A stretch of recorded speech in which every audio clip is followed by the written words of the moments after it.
The Raven by Edgar Allan Poe.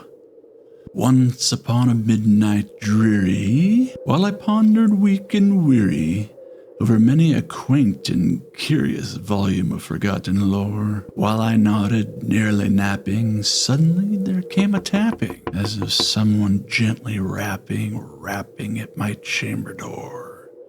"'Tis some visitor," I muttered, tapping at my chamber door. "Only this, and nothing more." Ah, distinctly I remember it was the bleak December, and each separate dying ember wrought its ghost upon the floor.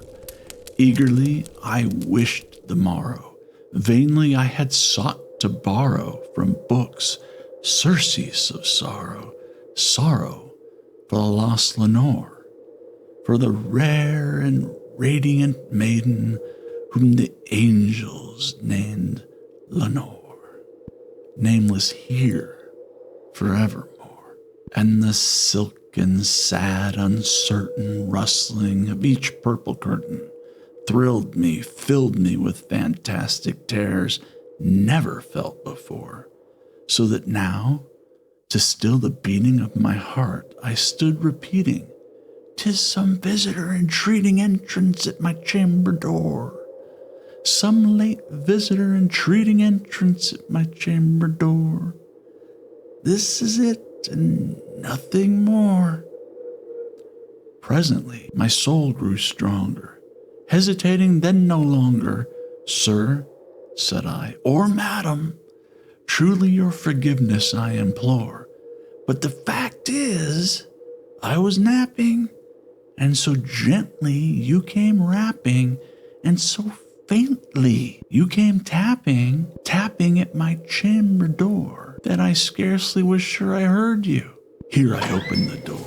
Darkness there, nothing more. Deep into that darkness peering, long I stood there wondering, fearing, doubting, dreaming dreams no mortal ever dared to dream before. But the silence was unbroken, and the stillness gave no token, and the only word there spoken was the whispered word, "Lenore."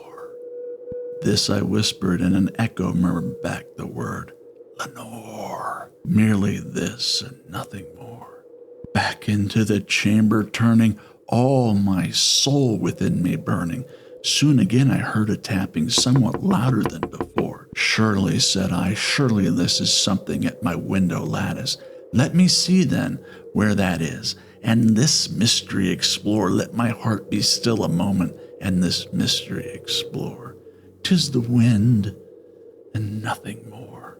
Open here I flung the shutter, when with many a flirt and flutter, in there stepped a stately raven of the saintly days of yore. Not the least obeisance made he, not a minute stayed he, but with mien of lord or lady perched above my chamber door, perched upon the bust of Pallas above my chamber door, perched and sat, and nothing more.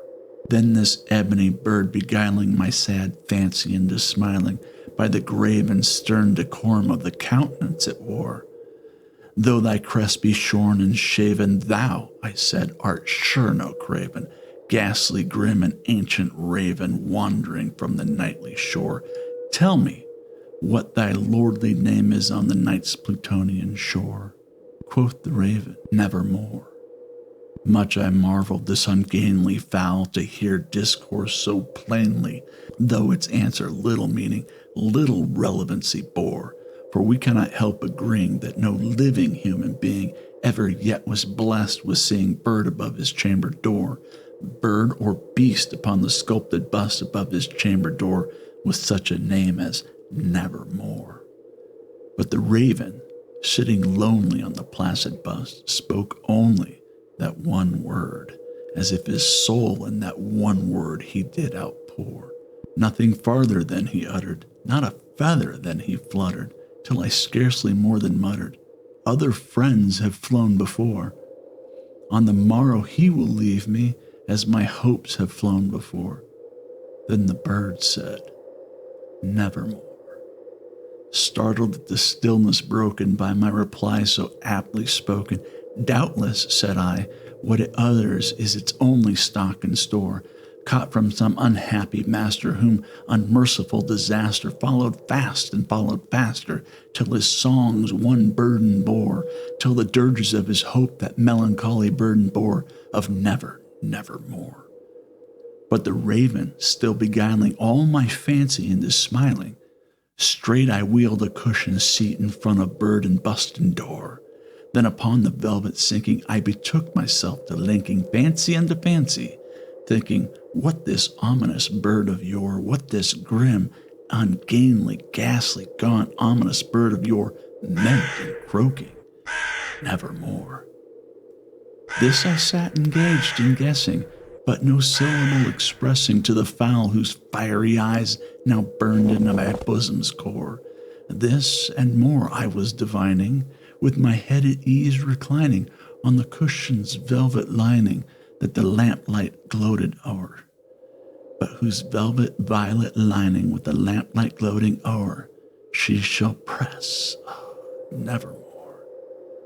Then, methought, the air grew denser, perfumed by an unseen censer, swung by seraphim whose footfalls tinkled on the tufted floor.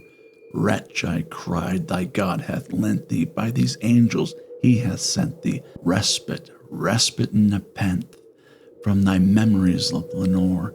Quaff, oh quaff this kind nepenthe, and forget this lost Lenore. Quoth the raven, nevermore. Prophet, said I, thing of evil, prophet still of bird or devil, whether tempter sent or whether tempest tossed thee here ashore, desolate yet all undaunted, on this desert land enchanted, on this home by horror haunted, tell me truly, I implore, is there balm in Gilead? Tell me, I implore. Quoth the raven, nevermore. Prophet, said I, thing of evil, prophet still if bird or devil, by that heaven that bends above us, by that God we both adore. Tell this soul with sorrow laden, if with the distant Aden, it shall clasp a sainted maiden whom the angels name Lenore. Clasp a rare and radiant maiden whom the angels name Lenore. Quoth the raven, nevermore. Be that word our sign of parting, bird or fiend, I shrieked upstarting. Get thee back into the tempest and the night's Plutonian shore. Leave no black plume as a token of that lie thy soul has spoken.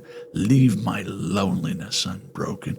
Quit the bust above my door. Take thy beak from out my heart, and take thy form off my door. Quoth the raven, nevermore.